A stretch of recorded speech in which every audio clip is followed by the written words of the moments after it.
Okay လက်ကွက်ပြောင်းရတာမမြန်ဘူးလို့လက်ကွက်ပြောင်းရတာခက်နေတယ်ဆိုတဲ့လူတွေကကျွန်တော်ထင်တာတော့အလင်းလုံးလို့ထင်တယ်ဗောနော်သူတို့အမြန်တက်ချင်စောတွေရမ်းများနေလို့ထင်တယ်ဗောနော်အဲ့တော့ step by step ကလေးကိုပဲတစ်နေ့ကိုမှနည်းနည်းစီပဲဂီတာကိုအမြဲတီးနေကြမလို့တစ်နေ့ကိုနိုင်ဝက်လောက်မိနစ်20နိုင်ဝက်လောက်အနည်းဆုံးတီးနိုင်တယ်ဆိုရင်ပုံမှန်လေးတီးသွားတယ်ဆိုရင်တစ်လတည်းမှာကောင်းကောင်းမွန်တက်တယ်ဗျာအဲ့ဒါတကယ်ပါနော်ဟိုကကိုကတီးကျင်စောတက်ကျင်စောနဲ့ဥမာစီရပြီဆိုရင်နောက်ထပ်တစ်ခုကိုထပ်တီးကျင်ပြီ A minor တီးကျင်ပြန်ပြီပြီးနောက်တစ်ခုကိုထပ်ရကျင်ပြန်ပြီအဲ့မှလည်းအကုန်လုံးတော့ရသွားတယ်အကုန်လုံးစုပြီးတီးတဲ့ခါကျရင်မတီးတတ်တော့ဘူးရှုပ်ကုန်တာဗောနော်အဲ့တော့ကျွန်တော်ကတော့အစင်လေးနဲ့သွားသိချင်တော့ဥမာကိုက C ကင်တတ်သွားရင် C ဗောနော်ဒီနှစ်ခုပြိုင်ပြီးလေ့ကျင့်တဲ့ခါကျရင်တိုင်းပတ်လိမ့်မယ်လက်ခတ်ကလည်းတစ်ခုဒီလက်ကွက်ကလည်းလေ့ကျင့်ရမယ်ဆိုရင်အစင်မပြေဘူးပေါ့နော်အရင်ဆုံးမှာကျွန်တော်တို့ကထောင်းနေပဲခံထောင်းလက်ကလေးရထောင်းအဲ့ဒါကို၄ချက်ပေါ့နော်ကိုကမြန်တယ်ဆို၄ချက်ပေါ့ဒါမှမဟုတ်သေးဘူးကိုကနောက်တဲ့ A minor ကိုပြောင်းမှာဘယ်လိုပြောင်းမှာမသိသေးတဲ့လူတွေကြတော့ရင်စဉ်းစားရတယ်သူကတီးနေနေဒီမှာလက် down နေခတ်နေနေစဉ်းစားရတယ်ပေါ့နော်စဉ်းစားတဲ့ခါကျရင်တို့၄ချက်နဲ့မရဘူးဆိုရင်၈ချက်လောက်ထိခတ်ကြည့်ပေါ့နော်၈ချက်လောက်ထိသွားပါဇက်ကလည်းကြီး1 2 3လေးကြီး1 2 3 4 5 6 8ပြောင်း1 2 3 4 5 6 8 up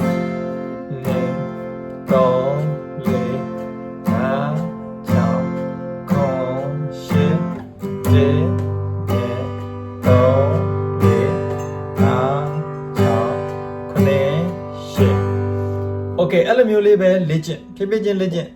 မရသေးဘူးဆိုရင်တန်ဖိုး short ဒီနဲ့အဲ့ရတော့ဤသွားပြီပေါ့နော်ကိုကရပြီဆိုရင်၄ချက်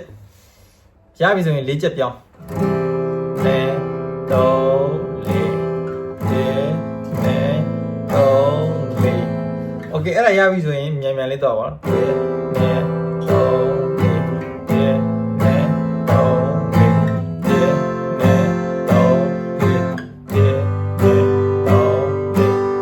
โอเคနော်အဲ့ဒါကိုမှဒီခေါ်လေးခုလုံးပြောင်းတော့လည်းမရသေးဘူးဆိုတဲ့လူကြတော့ဘယ်လိုပြန်လုပ်မလဲဆိုတော့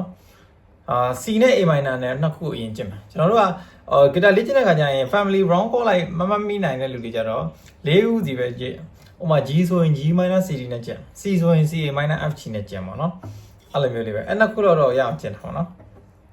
အဲ့တော့ကျွန်တော်တို့ C ဒီခါမှာ F ပါတယ် F ကိုင်ရတာခက်ပါတယ်ဆိုတော့ F ပါနေတဲ့ C A minor F G ကိုလေ့ကျင့်မယ်အဲ့ကကြဘယ်လိုလေ့ကျင့်မလဲဆိုတော့ကျွန်တော်တို့က၄ခုစလုံးတပြိုင်တည်းမရဘူးဆိုတဲ့လူတွေက C နဲ့ A minor နဲ့ကိုအရင်လေ့ကျင့်ကျွန်တော်ပြောသလိုပဲ၄ချက်ပဲနော်1 2 3 4 ပြီးတာနဲ့ C ပြန်ပြောင်း1 2 3 4ပြောချင်တာ C A minor C A minor ဒါကိုပဲပတ်ပြီးတော့လေ့ကျင့်နေပါနော်1 2 3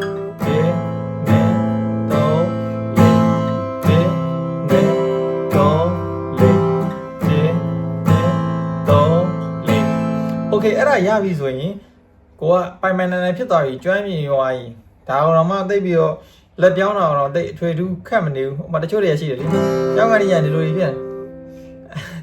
အဲ့လိုကြောင်ပြောင်းနေတဲ့လူတွေဆိုရင်အစမပြေသေးပြန်လေ့ကျင့်မှာပေါ့နော်โอเคရပြီအဲ့လောက်တော့ရသွားပြီဆိုရင်နောက်တစ်ခုပြောင်းတော့နောက်တစ်ခုထပ်ပေါင်းလိုက်ပေါ့နော် F ကိုထပ်ပေါင်းလိုက် C 3 4 ဒီမှာနာ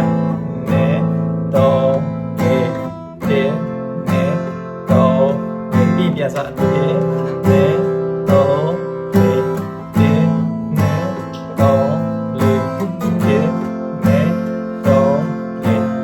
โอเคအဲ့လိုမျိုးတစ်ခုစီတိုးပါဘောနော် C A minor ပြီးရင် C A minor F C A minor F အဲ့ဒါဝက်ပတ်လက်ပြန်တီးရပြီအကုန်လုံး၃ခုစလုံးပိုင်ပိုင်နိုင်ပြောင်းတက်နေပြီကျွမ်းနေပြီ F ကိုဒီလိုပဲကင်မှာရပါတယ်ကျွန်တော်ခုနကပြောသလိုပဲဒီ major 7ဖြစ်သွားမှာဆိုလို့ဆိုတာ major 7ဆိုလို့ဒီမှာဒီဟာမပါတော့တာ major 7မှာနော်အဲ့တော့ဘာမှမဖြစ်ဘူးဒီတိုင်းပဲဒီတချို့ကျွန်တော်တို့ငယ်တော့ဒီလိုလေးပဲလေ့ကျင့်ခဲ့တာဒီအောက်ကတစ်ကြိုးလေးမဖိမိအောင်လောက်နဲ့အတန်ထွေထူးပြောင်းမတော့ဘာလို့မပြောင်းအောင်ဆိုတော့အခု